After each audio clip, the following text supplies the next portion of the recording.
Sometimes, when the moon was low and the night seemed adequate enough, Regins, the son of Turles, used that opportunity to sneak out of the house. The metropolis formerly known as Orange City was quite a distance away, but for someone that could fly, it wasn't that much of a problem. But before he did that though, he had to take his secret stash of spray paints and other tools with him. He didn't want his parents to know about what he was doing, or else he would have gotten in quite a lot of trouble. On the way to his destination, he had already had 15 brand new ideas and thoughts about getting new colors to try with. It was way too late for that. And as he found the right banner, he smirked to himself. "Oh, hello, old bud. I hope you missed me." Gohan was sitting in class, with one ear listening to the lecture and the other to his classmates Videl, Sharpner, and Erasa, them exchanging rumors. "I can't believe someone vandalized another banner depicting your dad. Like, he's the champ. Who even does stuff like that, huh?" Sharpner then yawned loudly. Videl was looking particularly gloomy. "I don't know, but if I'd gotten my hands on those hooligans, I'd have given them a piece of my mind." "Huh? What happened?" Gohan heard, scratching his head. "Oh right, you're not from here. Well, take a look at this, Gohan." Erasa pushed a newspaper clip toward the half-Saiyan. It depicted one of those massive banners depicting Hercule, but instead of his typical usual wide smile and victory pose, he was looking kinda rough, with a few missing teeth, huge bags under his eyes, and one of the fingers removed, replacing the trademark V. It's a very crude gesture. Oh, and there was a huge fraud written on the banner. Everything was done so expertly that it was kind of hard to see that this stuff had been vandalized. This looked like almost a legit poster. Gohan had to try really hard to hide himself from giggling.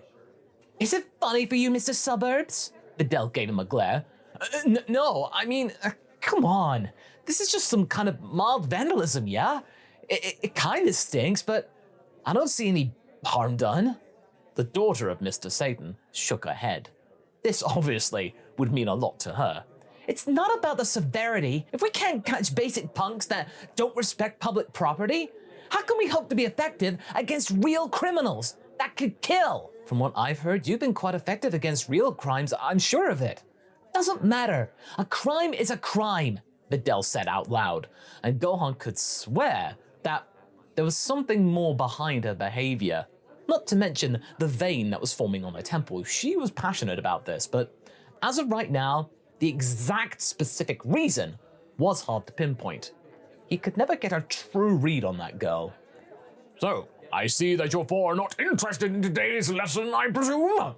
The science teacher looked at them angry.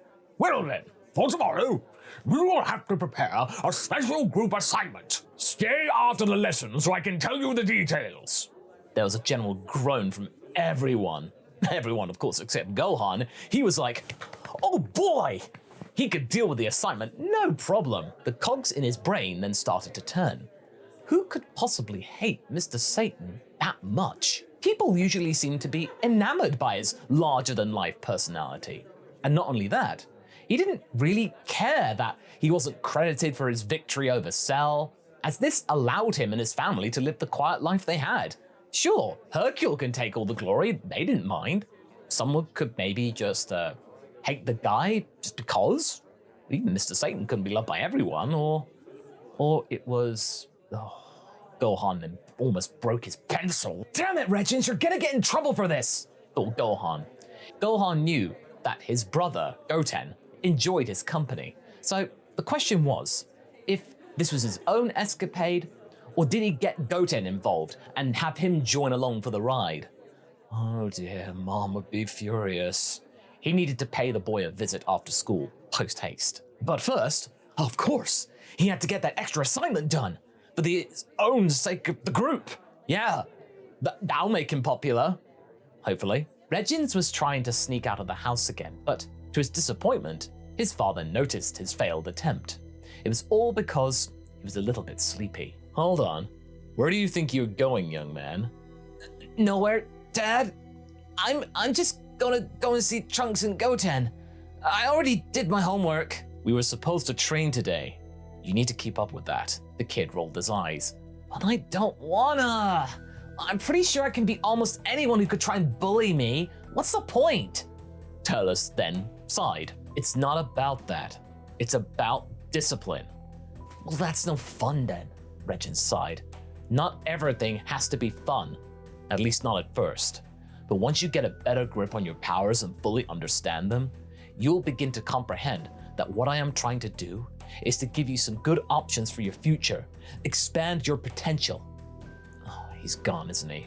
Turles looked around to realize that his son had indeed gone. He had used the opportunity of his father having a bit of a monologue, trying to give him a fatherly lecture in order to, skedaddle. Yep, he's flying away, said Tights from her study room, knowing exactly the usual rigmarole. Should I call him and tell him to come back? I don't understand.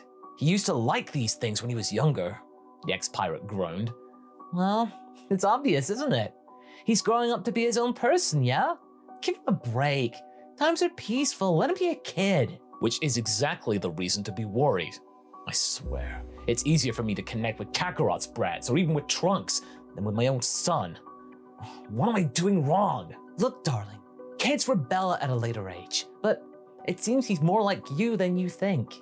Her husband could hear the smirk on Tight's face. What's that supposed to mean?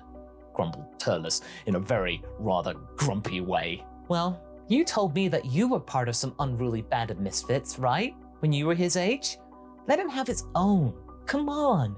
He'll have time to train and grow as a warrior, if he wants to. Well, unlike him, I didn't have a choice. He has everything a kid like him could possibly dream of. I never got any of that. The grass is always greener and... yeah? No, grass is green, like a normal shade. I never saw much of a difference, really. Oh, silly, it's just a meaning, a metaphor. The grass is always greener on the other side, meaning that the stuff you don't have will always seem better than the things that you do have. She giggled at her husband's ignorance. You humans have got weird sayings. Are there any Saiyan sayings or proverbs? Asking for a friend. Could I use one for the book? Turles then pondered for a while on her own question. Well, most of them involve dying or fighting or mutilation. Pride. Vegeta's practically a tome on all of that. Yeah, no, I don't think we could find many readers who would like to read about Vegeta's Saiyan pride. We barely can stomach it. I'll make sure to pass that one on. Turles laughed. Even though this conversation amused him, he was still a little bit bitter at the general situation, that once again, he had failed to connect with his own kid. And those paint stains? Wow, it looked like he had a fight with a clown and lost. He remembered them going to the circus one time and experiencing clowns for the first time ever. He was glad that their power levels were quite negligible. A clown with a massive power level? That would freak out even Turles. Imagine that! Have you seen it? Regins was asking Trunks and Goten excitedly. Whoa, slow down here, cuz. What do you mean? The news! Newspapers, the news piece! The son of Turles was really getting himself hyped up, pacing around them nervously, playing with a small brush, just twirling it around. Wait, that thing on Mr. Satan's banner? That was you? Goten's face got slightly red. Mother didn't allow me to see the full picture as she deemed it to be indecent. Yeah, pretty cool. Not as cool as something that I was preparing, but, it's all right. What do you know about art, Trunks? Regins raised an eyebrow in a suspicious manner. I'll let you know that I'm not only the best at fighting, but also quite talented at whatever you could do. Yeah, sure thing, cousin, sure thing. Regins yawned loudly. Yeah, I'm sure that I can make a better piece than you, in broad daylight. I don't have to go around skulking at night. I could do it without anyone noticing. Oh yeah? Oh yeah! Prove it! Okay, it's a bet. Sure! They then shook hands as they both looked at each other's eyes intensely, with Goten getting a little scared. Boys, stop yelling! I can't hear the television! Vegeta yelled angrily. Sorry, Dad! Trunks blushed. All right, let's get some paint. Paint? I thought the greatest artist Trunks would have all the best tools at hand already. Regins smirked. I usually don't need them, but this time I'm gonna play on your level, so I wanted to be fair, yeah. The son of Vegeta started to look a little more nervous. Hey, Regins, you have a lot of spray paint and other cool stuff. Maybe you could lend him some? Goten smiled widely. Indeed I can, Goten. That will make our competition even more fair, right? Yeah, of course. Good idea, Goten. I was about to suggest something similar myself. And as the three of them left West City, they went over to Hercule City in order to find Regins' hidden stash. He placed them so high up that only someone with the ability to fly could possibly find them. He had hidden this impressive collection on a rooftop, hidden away from possible rain that could rust the cans or ruin the paint. Dude, you literally hid some of these annoying collectibles in video games? Find 100 pine cones, find 100 cans of paint. Trunks was complaining out loud. Take the masks and the hoodie as well. They'll keep you safe from inhaling the paint, and in case someone sees us, we'll be harder to identify. Wait, does that mean that what we're doing's illegal? Goten's moral compass was slowly going haywire. Well, I mean, mildly. But at the same time, look, didn't this guy steal your big brother's victory? Regins looked at Gohan's younger brother with a sly smile. Kinda. So, vandalizing a poster of a thief and a fraud? It's almost as if it's the right thing to do. Like it's not a crime. I don't know, guys. Come on, Goten, we're all in this together, said Trunks, getting a little bit frustrated, throwing his friend a hoodie. There was a deep sigh, and the three of them were ready to aid Trunks with his project. The only hard thing was to find a suitable banner. This one. Regin smiled under his mask, showing Trunks a photo. No way! Everyone's gonna see us! If you pull this off, Trunks, I'll admit that you're a better artist than me. The son of Turles was really pulling the strings of his cousin carefully. Well, if that's the case... This had been a pretty boring day for Videl, as there wasn't much crime going on.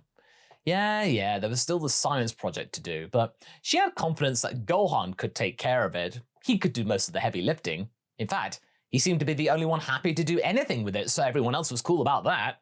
Besides, it was his fault for making her angry. Yeah, he deserved that. Miss? Said one of the officers. Yeah, Sergeant, what's up? Videl suddenly woke up from her deep thoughts. It seems like someone's attempting to vandalize the Welcome to Satan City sign. The one at the entrance to the city? The very same. Good, take me there.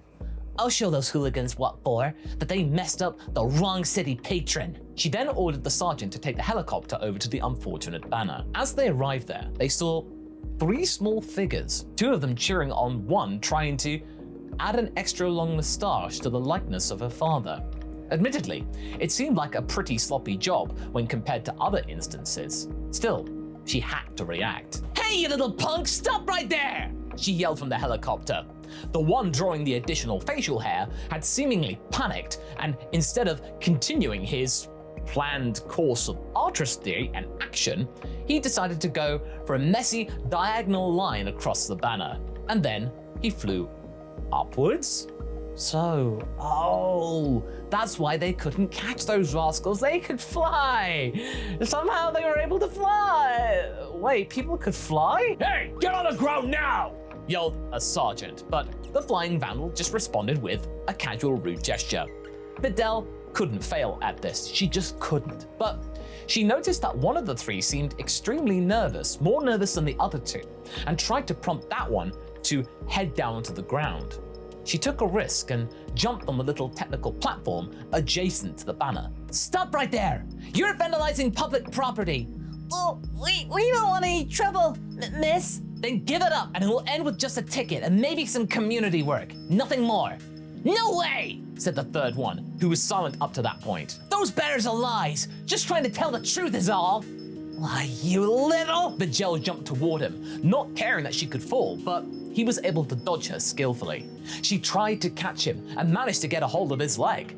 The small hooligan panicked and flew upwards at a fantastic speed with the girl still attached to his leg, then his foot. Very quickly, much to everyone's horror, Videl's hand slipped down to his shoe, which then started to fall down as her grasp wasn't all that good. She started to fall toward the ground, with the 3 vandals panicking instantly.